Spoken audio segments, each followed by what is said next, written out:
اعوذ باللہ من الشیطان الرجیم، بسم اللہ الرحمن الرحیم۔ اللہم صلی علی سیدنا و مولانا محمد معدن الجود والکرم وعلی آلہ وصحبہ وبارک وسلم۔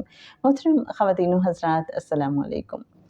ابا جی یاد آ رہے ہیں کہ بچپن میں وہ ہمیں مختلف کتابیں لا کے دیا کرتے تھے اور ہم بڑے شوق سے وہ کتابیں پڑھتے تھے۔ مختلف حکایات کی کتابیں ہوتی تھیں جس میں کوئی لیسنز ہوتے تھے، پھر صحابہ کے واقعات کے حوالے سے، انبیاء کے قصوں کے حوالے سے، اور حضرت یوسف علیہ السلام کا قصہ آسان القصص ہے تو ابا جی کے پاس ایک کتاب تھی جس میں پنجابی میں یہ سارا قصہ پوئٹری کی صورت میں بیان کیا گیا تھا، اور ہمیں بڑا مشکل لگتا تھا اس کو پڑھنا، لیکن ابا جی پہلے خود پڑھتے تھے اور بعد میں ہمیں کہتے تھے بہن بھائیوں سے کہ اب آپ پڑھو، پھر ہم پڑھتے تھے اوکھے سوکھے ہو کے، اور ابا جی اس کو پھر کریکٹ کرتے تھے جہاں ہم کوئی غلطی کرتے تھے، اور ساتھ پھر ایکسپلین کرتے تھے کہ اس شعر میں کیا بات بتانے کی کوشش کی گئی ہے۔ اور یوں بچپن سے ہی ہمیں حضرت یوسف علیہ السلام کا قصہ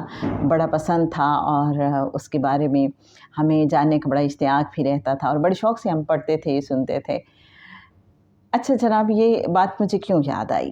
اسی طرح سے اب تو خیر ٹرینڈ بہت کم ہو گیا اور کتابیں پڑھنے کا، لیکن ابھی بھی کچھ گھروں میں جہاں بڑوں کو کتب بینی کی عادت ہے، وہاں اب بھی کوشش کی جاتی ہے کہ بچوں کے لیے کوئی نہ کوئی کتاب خریدی جائے اور انہیں موٹیویٹ کیا جائے کہ آپ بھی کتاب پڑھیں۔ رات کو سونے سے پہلے مطالعے کی عادت بہت سے لوگوں کو ہوتی ہے، اور کچھ لوگوں کی کچھ بیڈ بکس ہوتی ہیں جو انہوں نے بیڈ کے کنارے رکھی ہوتی ہیں، سرہانے رکھی ہوتی ہیں کہ رات کو سونے سے پہلے بے شک 2 جملے اس کے پڑھ لیں لیکن پڑھنے ہیں۔ ایک بزرگ ابو القاسم مروزی رحمۃ اللہ علیہ ہیں، تو ان کا میں واقعہ پڑھ رہی تھی۔ وہ کہتے ہیں کہ میری اور میرے والد کی عادت تھی کہ ہم رات کو ایک جگہ بیٹھ کے حدیث کی کتاب کا مطالعہ کیا کرتے تھے۔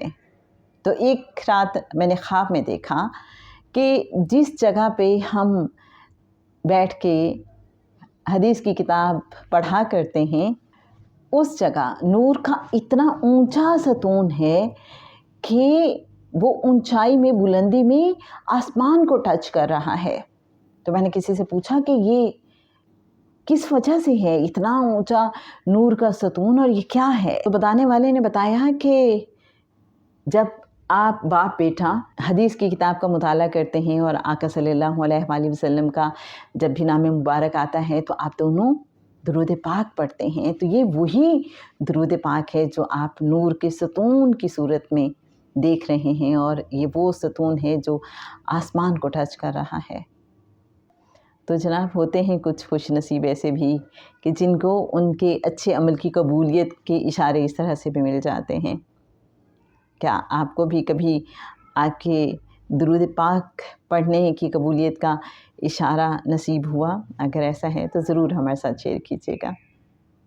اللہم صلی علی سیدنا و مولانا محمد معدن الجود والکرم وعلی آلہ وصحبہ وبارک وسلم۔